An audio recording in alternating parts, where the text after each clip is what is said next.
अस्सलाम वालेकुम नाज़रीन, FSID न्यूज में आपका इस्तकबाल है। मैं मोहम्मद फारूक। पढ़ते हैं आज की ताज़ा खबर।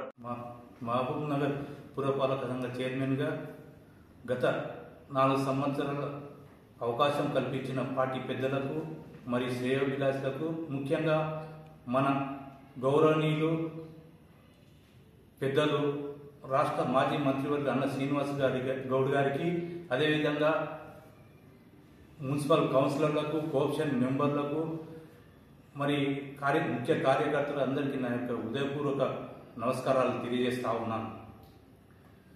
ఈరోజు గతంలో పనిచేసిన అనుభవం ఉండి, తర్వాత గ్రామ పంచాయతీలో ఏర్పడిన గ్రామం విలీనమైన తర్వాత మా భార్య అయినటువంటి కోరమోని జేపీ గారు కౌన్సిలర్ గాను, మళ్ళీ ఎంపీటీసీ గాను, ఈ 2019-20లో నేను కౌన్సిలర్గా గెలిచి నా సేవలను గుర్తించి గౌరవనీయులు రాష్ట్ర మాజీ మంత్రివర్గ అన్న శ్రీనివాస్ గౌడ్ గారి నా సేవలను గుర్తించి నాకు చైర్మన్ పదవి ఇవ్వడం, వారికి నేను ఎప్పటికీ కృతజ్ఞతగా ఉంటానని ఈ సందర్భంగా తెలియజేస్తున్నాను. ఈరోజు మన మహబూబ్ నగర్ ఎమ్మెల్యే ఎవరైతే ఉన్నారో ఎన్ఎం శ్రీనివాస్ రెడ్డి గారు డమ్మీ చైర్మన్ అని వాడడం చాలా అర్థరహితం. ఎందుకంటే ఈరోజు ఆయన గతంలో అసలు ఆయన ఏ పార్టీలో ఉన్నాడో, ఏ పార్టీ నుంచి వచ్చిండో అర్థం కాలేదు. రాత్రి పార్టీలో మారిన వ్యవస్థ ఆయనది. ఈరోజు ఆయన ఎంబడున్న నాయకులు ఎవరైతే ఉన్నారో ఆయనలో ఏదైతే ఆదేశం ఇస్తారో ఆదేశాలను పాటించేటువంటి ఈయన వ్యక్తిత్వం ఉన్న వ్యక్తి ఈయన డమ్మీ. ముందుగా ఈయన డమ్మీ అని నేను సందర్భంగా తెలియజేస్తున్నాను. ఈరోజు మన మహబూబ్నగర్ పట్టణము తెలంగాణ రాష్ట్రం ఏర్పడిన తర్వాత మాజీ మంత్రివర్గ శ్రీనివాస్ గౌడ్ గారు ఎంతో అభివృద్ధి కార్యక్రమాలు తీసుకొచ్చి మహబూబ్నగర్ పట్టణాన్ని సుందరంగా, ఒక జంక్షన్ లేకుండే, ఒక రోడ్లు సరిగా లేకుండే, పార్కులు లేకుండే, ఎన్నో సౌకర్యాలు కల్పించి ఈరోజు మహబూబ్నగర్ని అన్ని రంగాలు హైదరాబాద్ తరహా తీర్చిదిద్దిన ఘనత మా మాజీ మంత్రి శ్రీనివాస్ గౌడ్ గారు. ఆయన ఏదో ఎలక్షన్ల ప్రూఫ్గా నైట్ పార్టీలు మార్చి వచ్చి ఈరోజు కులాల మధ్య అప్పించారు. ఈరోజు నేను చెప్తున్నా, ఈరోజు బీసీనైనా నేను నీవు కులాల మధ్య మా మునులు కాపు, నేను ఒక బీసీని ఈరోజు నేను ఛాలెంజ్ చేస్తున్నా. మా కౌన్సిలర్లు ఎవరైతే 14 మంది నిక్కాసైన కౌన్సిలర్లు ఉన్నారో వాళ్ళతో నేను రాజీనామా చేపిస్తా. దమ్ము ధైర్యం నీకేమన్నా ఉంటే, సీముడత్తం ఉన్న వ్యక్తి అయితే, మీరెవరైతే 35 మంది కౌన్సిలర్లు ఉన్నారో రేపే రాజీనామా చేయండి. ప్రజాక్షేత్రం పోయి తెలుసుకుందాం. ఇది నా యొక్క సవాల్గా చెప్తున్నా.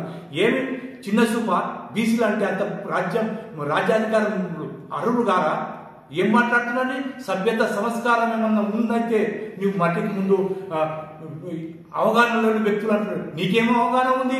5-6 మంది నాయకులు, 9 మంది మీరు ఎమ్మెల్యేలు గతంలో ఎవరిని చూడలే. ఇటువంటి ఒక వ్యక్తికి ఒక డిపార్ట్మెంట్, ఒక వ్యక్తి ఒక డిపార్ట్మెంట్ అందరు పంచుకున్నారు. ఇటువంటి పరిపాలన రానున్న రోజుల్లో ప్రజలే గమనిస్తారు. మీరు అనుకుంటున్నారు ఏదో ఒక వ్యూలో వచ్చిందే తప్ప మీ గొప్పతనం కాదు ఇది. ప్రజలు ఏ అవకాశం ఇచ్చింది. ఈరోజు మా మినిస్టర్ గారు డబ్బులు తీసుకొచ్చిండ్రు, అభివృద్ధి పనులను ఆపేయని అధికారులకు ఆదేశించినటువంటి వ్యక్తివి. ఈరోజు అవన్నీ పనులు చెప్పి అవి చేత కాదు అది డబ్బులు తీసుకురా. ఈరోజు ముఖ్యమంత్రి మన జిల్లాకు చెందిన వ్యక్తి ఉన్నాడు. అవి మాట్లాడకుండా, డబ్బులు తీసుకురాకుండా ఏదో అనైతికంగా నీవు దొడ్డిదారిన ఏది వైజాగ్ విజయవాడ తీసుకుపోయిన మీ కౌన్సిలర్ నీవే నవపేట ఫామ్ హౌస్లో నీ చేతులారా ఒక్కొక్క కౌన్సిలర్ 2 లక్షలు రూపించిన ఘనత నీది. ఈరోజు మేము గోవా పోయినాం. గోవా కాదు బాబు, మేము పోయింది గోకర్ణ దేవస్థానం పోయినాము. మీలాగా డబ్బులు ఇచ్చి 5-10 లక్షలు నాతోనే కొంతమంది కౌన్సిలర్లు అన్నారు 10 లక్షలు ఇస్తావా, అవతల కాంగ్రెస్ వాళ్ళు ఇస్తున్నాం, మేము పోతున్నాం అని చెప్పి. ఈరోజు నీచానితంగా కొంతమంది మాట్లాడుతున్నారు. అన్ని అభివృద్ధులు చేసుకొని మా మంత్రి గారి అండదండలు తీసుకొని అన్ని వనరులు సమకూర్చుకొని ఈరోజు మంత్రి గారి మీద బుద్ధదల్లే నిపం చేస్తే సైతం ఏమనుకుంటున్నారు మీరు? తమాషనా? ఎక్కడైనా కూడా నేను పారదర్శకంగా పనిచేసిన మా మహబూబ్నగర్ మున్సిపాలిటీ అభివృద్ధి చెందాలి, మన పట్టణ ప్రజలు అభివృద్ధి చెందాలనే దిశగా నేను పనిచేసిన, కానీ ఎక్కడ ఎలాంటి గొడవలు కానీ, ఎక్కడన్నా అవినీతి కానీ ఎక్కడ పాల్పడ్డట్లు నిరూపిస్తే నేను దానికి కట్టుబడి ఉన్నా. అది కానీ ఏదో మనిషి ఇది ఉన్నాడు అని ఆయనను డమ్మీ అని ఎవరైనా చేసినట్టు మాట్లాడితే మా బీసీ సంఘం అందరూ కూడా నేను హెచ్చరిస్తున్నా, ఇది ముక్తకంఠంగా ఖండించాల్సిన అవసరం ఉంది. మరొక ఒక్కసారి ఒక బీసీనని ఈ విధంగా మాట్లాడితే బీసీ సంఘాలు కూడా అన్ని ఐక్యమత్యమై నీ యొక్క బండారం బయట పెడతారు. నీవు వచ్చింది 15 రోజుల క్రితం, నీవు చేసింది ఏమి లేదు, ఎవరు చేసింది లేదు. ఆ ప్రజలు ఇచ్చిన తీర్పే, ప్రజలకు ఏదైతే ఇచ్చిందో ఆ తీర్పు కట్టుబడి ఈ అభివృద్ధిలో భాగస్వామ్యం అయ్యి ఈ రోజు మా మంత్రి గారు తెచ్చిన డబ్బులు ఉన్నాయి, అవి నీకు చేసి చూపించే సత్తా నీ పుట్టే చేయి, లేకపోతే చేత కాకపోతే విధించుకో, నీకు చేత కాదని. కానీ ఇటువంటి అవాకు చెవాకులు మాట్లాడితే వీళ్ళు ఎవరు తప్పు ఉండరు. ఎందుకంటే నేను కూడా టీచర్ ట్రైనింగ్ చేసిన, బిఏ వరకు చదువుకున్నా, నాకు అవగాహన లేదని మాట్లాడతాడు ఇంకిది జ్ఞానం లేని మనుషుడు. నేను ఒక్కటే చెప్తున్నా, నేనేమైనా అవినీతి చేస్తే మాట్లాడు, ఎక్కడ అవినీతి చేయలే. మన మహబూబ్ నగర్ పట్టణం అభివృద్ధి చెందాలి, మన ప్రజలు అభివృద్ధి చెందాలి. మహబూబ్ నగర్ హైదరాబాద్కు సమాంతరంగా తీర్చిదిద్దాలి ఒక గొప్ప లక్ష్యంతో ముందుకెళ్ళినాం మా మంత్రి గారి సహాయ సహకారాలతో తప్ప. ఆధారం వల్ల మీ అందరి సహకారం వల్ల మేము ఈరోజు ఉంటాం. చిన్న మిస్టేక్ చేస్తే కూడా దాన్ని మీరు వచ్చి లోపల రెక్టిఫై చేసుకోమని చెప్తే మేము సరిదిద్దుకుంటాం. మీరు మీరు మీరు ఈరోజు మాకు ఒక ఇది, మాకు మీలాంటి వాళ్ళు నోరు పంపించని బాధ, కానీ మిమ్మల్ని చిన్న పుచ్చుతున్నాను కాదు. మీలాంటి జర్నలిస్టులని వాళ్ళకి నోరు పంపించారు కాబట్టి బాధ. ఈరోజు మీరు స్వేచ్ఛగా రాయండి. మీరు దయచేసి ఒకసారి పాషాభాయ్, దయచేసి మిమ్మల్ని ఏమంటున్నంటే, మీదైనా తప్పు చేస్తే మీలాంటి జర్నలిస్టులు స్వేచ్ఛ ఉంది మీకు. మీరు మాది తప్పని రాస్తే మేము సరిదిద్దుకొని ఈరోజు మేము మంచి నాయకుల్లాగా ఎదగడానికి ఉంటుంది. తప్పును కూడా ఒప్పని రాపించారు వాళ్ళు, అందుకే వాళ్ళకి ఈరోజు ఆ పరాభవం పాలైన వాళ్ళు. దయచేసి మాది తప్పుంటే మీరు రాయండి, స్వేచ్ఛగా రాయండి. మీరు మళ్ళీ మేము సరిదిద్దుకుంటాం. ఎందుకంటే ప్రతి ఒక్క మనిషి అనేక తప్పు చేస్తాడు. మేము కూడా చిన్న చిన్న తప్పులు చేయడం మీరు రాస్తేనే మేము సరిదిద్దుకునే అవకాశం ఉంటుంది. ఈరోజు మీ తప్పులను వాళ్ళు చేసిన తప్పులను మీరు రాయకుండా నోరు మూపించరు. ఈరోజు అందుకే వాళ్ళు ఈ పరాభవం పాలైన. అలాంటి పరిస్థితి మేము తెచ్చుకోం. మీకు స్వేచ్ఛ ఉంది. దయచేసి మీకు ఏమంటున్నంటే, మేము ఎవరైనా తప్పులు చేసినా కూడా మీరు రాయండి, మేము సరిదిద్దుకుంటాం. జర్నలిస్టులు అంటే అందరూ వస్తారు కాబట్టి అందులో కొంతమంది మాత్రమే అంటే అది వాళ్ళకి తెలుస్తుంది అంటున్నారు. అందరంటే అందరికి వస్తుంది కదా. చాలా మంది కూడా ఈరోజు మీ డబుల్ బెడ్రూమ్లు మీ జర్నలిస్టులకు ఇంటికి వచ్చి మీ డబుల్ బెడ్రూమ్లోకి మీరు ఎన్ని రోజులు వేడుకున్నారో మాకు తెలుసు. ఎన్ని రోజులు మీరు దేవుని కాడ వేడుకున్నారో మాకు తెలుసు అంటున్నా. 4 years జపం. ఎలక్షన్ రేపు ఉంది, రేపు ఓటేసేది ఉంటే ఇవాళ ఇచ్చిండ్రు మీకు. ఎట్లా మీరే మేధావులు మీరే ఇంత మాట్లాడితే ఎట్లా? ఇంకా చాలా మంది రాని ఉన్నారు దీంట్లో, పాపం చాలా మంది రాలేని ఉన్నారు. మళ్ళీ ఇంకోటి అది కూడా ఉంది మీకు. మీదే పరిస్థితి, మమ్మల్ని ఎవరు చేస్తారు?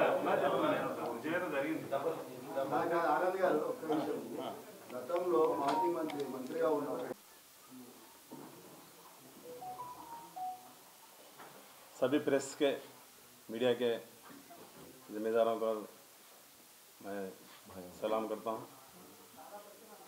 कल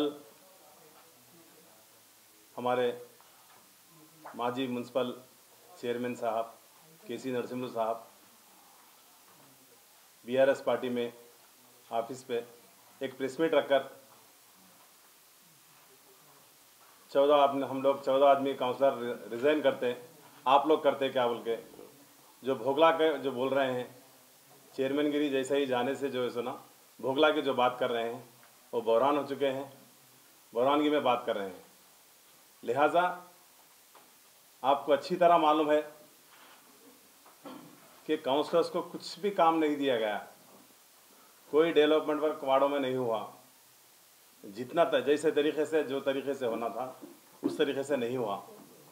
आपके पास कई मरतबा हम लोग आए, लेटर पैड पे सिग्नेचर करके दिए, आप लिए रख लिए। आइंदा भी हम आके भी उसके मरतबा अगली मरतबा भी आके दिए, नहीं मिनिस्टर साहब के पास सिग्नेचर लेके आना बोल के बोले। मिनिस्टर साहब के पास भी सिग्नेचर ला के दिए, वो काम भी रखा है, वो भी काउंसिल में नहीं आया। आखिर कौन सा काम करने वाला 4 साल में कौन सा काम करे आप लोग देखें शहर में इंटरनल रोड्स कितने ख़राब है। शाशा बुट्टे के रोड है, शाशा बुट्टे से ऑटो स्टैंड रोड है, अवंती होटल से टीचर्स कॉलोनी की रोड है, प्रेमनगर की रोड है, बीके रेड्डी कॉलोनी की रोड से टाउन में बहुत देखे गए तो बहुत कुछ है। लेकिन एक मेन रोड ब्यूटिफिकेशन करके उसको अच्छा है बता के पब्लिक में बता के जो है सुना पब्लिक को बहका गया है, गुमराह करवाया गया है। इतने काम आप पूछे हैं, इसमें कोई एक काम नहीं करवाए। आखिर क्या वजह है समझ में नहीं आ रहा। आपको बोल के थक गए हम लोग, लेकिन आपको जूं तक नहीं दौड़ी। कुछ भी काम करने के लिए गए हैं मिनिस्टर साहब को बोलो, कुछ भी पूछना है मिनिस्टर साहब को बोलो। अरे आखिर आप टाउन के पहले शहरी है, आपसे काम कुछ होता, हम वो उम्मीद लेके आप पूरे मिलके हमको चुने हैं, पूरे काउंसलर मिलके चुने हैं, ST SC minority BC EC हर कोई काउंसलर मिलके आपको चुने हैं। शहर एक डेवलपमेंट करने के लिए सोचे थे, लेकिन आपसे उम्मीद नहीं थी। आप बौखला के जो सुना ऐसे बातें कर रहे हैं, लिहाजा आप मेहरबानी कर ऐसे बातें मत करिए। आप हमारे काउंसलर्स को डिस्टर्ब मत कीजिए। बचे सो 1 साल के अंदर हमारे हरदिल अजीज़ अब हमारे नए चुने गए हमारे NM सीनावसड़ी साहब की सदारत में हम बचे सो 1 साल के अंदर ज़्यादा से ज़्यादा कोशिश कर शहर महबूब नगर में हर काउंसलर को जो हमारे साथ आए हैं उनको हर काउंसलर को एक इंसाफ की तरह लेके पूरों को किसी को ऊपर किसी को नीचे नहीं सरका, पूरों को बैलेंस की तरह लेकर सही लेकर हम हमारे म्यूनसिपालिटी को आगे बढ़ा के शहर महबूब नगर हम डेवलपमेंट करेंगे। शुक्रिया। దాని వెనక ఎవరున్నారు మీకు తెలుసా? అదే దాని వెనక ఉన్నది వాళ్ళే చేపించిండ్రు. అరే ఇంతకుముందు సార్ వినండి, ఇంతకుముందు ఎక్స్ మినిస్టరు వాళ్ళ తమ్ముడు మాకేం అవసరం, ఆయన 10 సంవత్సరాలు మేము ఎక్కడో పోయిండ్రు. ఎమ్మెల్యే గారు బాగున్నారని మంచి మనిషి అని ఇలా జనాలు సైలెంట్ ఓట్ చేసి ఆయన గెలిపించిండ్రు. ఈయన అభివృద్ధి అంటే యాడుంది అభివృద్ధి? గల్లీలో వస్తే ఇన్ని కోట్లు పెట్టినా అన్ని కోట్లు పెట్టినా అంటే ఆడ టెండర్లు లేవు, అగ్రిమెంట్లు లేవు, కాంట్రాక్టర్లు పరిశాన్ ఉన్నారు, సామానికి సిద్ధం ఉన్నారు. ఆయనకు ఎవరు పట్టించుకోరు. మేము చెప్తే గల్లీలో వచ్చిన తర్వాత బ్యానర్లు పెట్టాలి, ఆయనకు జనాలని మేము తీసుకురావాలి, మేము డబ్బులు ఖర్చు చేసుకోవాలి. మళ్ళీ మాకు చెప్తాడు అందరి ముందర, ఏం చేస్తున్నావు నువ్వు చేయకూడదా, పనులు చేపించకూడదా అంటే ఎవరు చేయనికి సిద్ధం ఉన్నారు సార్, ఎవరు చేయనికి సిద్ధం ఉన్నారు? ఒక డమ్మి చైర్మన్, నేను ఓపెన్ చెప్తున్నా, ఆయన లోపల పోయి సంతకాలు చేసి ఎవరు ముందు పేమెంట్ ఇస్తారు ఆయనకు చెక్కులు ఇస్తారు. ఆయన ఏం చేసిండు? ఆయన చైర్మన్ ఫుల్ ఫామ్ చెప్పమను, నేను అడుగుతా. ఆయన ఏం చేసిండు? ఆయన కౌన్సిలర్లకు ఓన్లీ కమిషనర్లు వాళ్ళు వీళ్ళు కూర్చొని లోపల రూమ్లో కూర్చొని ఛాంబర్లో సంతకాలు చేసి సాయంత్రం చెక్కులు తీసుకొని పైసలు తీసుకొని ఫోన్లలో తిట్టి కాంట్రాక్టర్లతో పైసలు తీసుకున్న దినాలు ఉన్నాయి. ఆయన అమ్మాయి కూడా ఆయన NM శ్రీనివాసరెడ్డికి చెప్తాడా? ఆయన గోరి కూడా సరిపోడు. నేను చెప్తున్నా, ఇది మీరు రాసుకోండి ప్రెస్లా. ఆయనకు ఏం తెలుసు సార్? ఆయన డమ్మి ఉన్నాడని కూర్చోబెట్టిండు. ఆయనకి ఏం తెలుసు? 2014లో వాళ్ళ మేడం కౌన్సిలర్ ఉండే, 2014లో నేను కౌన్సిలర్ ఉన్నప్పుడు. ఈయనకేం తెలియనందుకే కూర్చోబెట్టిండ్రు. నేను వాస్తవాలు చెప్తున్నా సార్. ఇలా వైస్ చైర్మన్కి ఏం తెలియదు, ఆయనకు కూర్చోబెట్టిండ్రు. అంతా నడిపేది ఎవరు? మీరు. శిలాపలకాలు ఉన్నాయి, డబ్బు ఉందా ఆడ మున్సిపాలిటీలో? జనరల్ ఫండ్ లేదు, కరెంట్ బిల్ కట్టడానికే లేదు. పరిస్థితి అది తెచ్చిండ్రు. జంక్షన్లు డెవలప్మెంట్ చేసిండ్రు. వాళ్ళు డెవలప్మెంట్ చేసిండ్రా? చేయలే. ఏమన్నా అంటే ఇన్ని కోట్లు తెచ్చినా అన్ని కోట్లు తెచ్చినా యాడున్నాయి కోట్లు? వేసుకునే కోట్లు తప్ప ఏం లేవు. జనాలు పోతే క్యావా పోయి రోడాగా మోరీలు ఆడున్నాయి పోయి చేపిస్తాను పోయి సార్కి చెప్తాను వస్తాయి బిడ్డ చేపిస్తాం. ఎప్పుడు? ఉత్త డమ్మీ పేపర్ తీసుకొచ్చి 150 కోట్లు తెచ్చినా 150 కోట్లు తెచ్చినా వాడికి 1 కోటి 50 పెట్టినా 2 కోట్లు పెట్టినా యాడున్నాయి? ఎవరు వస్తారు కాంట్రాక్టర్లు ముందర చేయనీకే పని? చెప్పండి, మీకు తెలియదా? కాంట్రాక్టర్లకు ఇంతవరకు డబ్బులు లేక ఆత్మహత్యలు చేసుకొని రెడీ ఉన్నారు వాళ్ళు ఎంతోమంది. పోయి ఇలా అడిగినా కూడా పేమెంట్ లేదు. పోయిన 20-30 crores ఇంతవరకు అమౌంట్ వాళ్ళకి క్లియర్ కాలేదు. వీళ్ళు ఏం చేసారు ఇలా గవర్నమెంట్లో? ఇలా నేను అడుగుతున్నా. మేమేమో వాళ్ళకి ఏం చెప్పినా పాపమే, ఉల్టా రివర్స్ మాట్లాడతారు, ఉల్టా రివర్స్ తిడతారు. అసొంటి పరిపాలన మహిమనగర్లో నడిచింది. ఇలా NM గారు మంచోరే, ఎవరు కాదన్నారు? నేను కూడా చెప్తున్నా, నేను కొట్లాడితే పనులు రాలే. గల్లీలో మాకు అడగరా? మేము కౌన్సిలర్ ఉన్నప్పుడు మా గల్లీలో కౌన్సిలర్కి ఎన్నుకున్నప్పుడు మాకు అడుగుతారు, మినిస్టర్కి అడగరు. అది జ్ఞాపకం పెట్టుకోవాలి. ఆయన ఇంతసేపు నేను రాజులాగా పరిపాలన చేస్తే కాదు. ఈయన వస్తాడో వెళ్ళిపోతాడు చైర్మన్ సాబ్. ఏం చేసిండు? అన్నా నీళ్ళు వస్తలేవు, బోర్లు వస్తలేవు, లీకేజీలు అవుతలేవు అంటే వస్తాయి.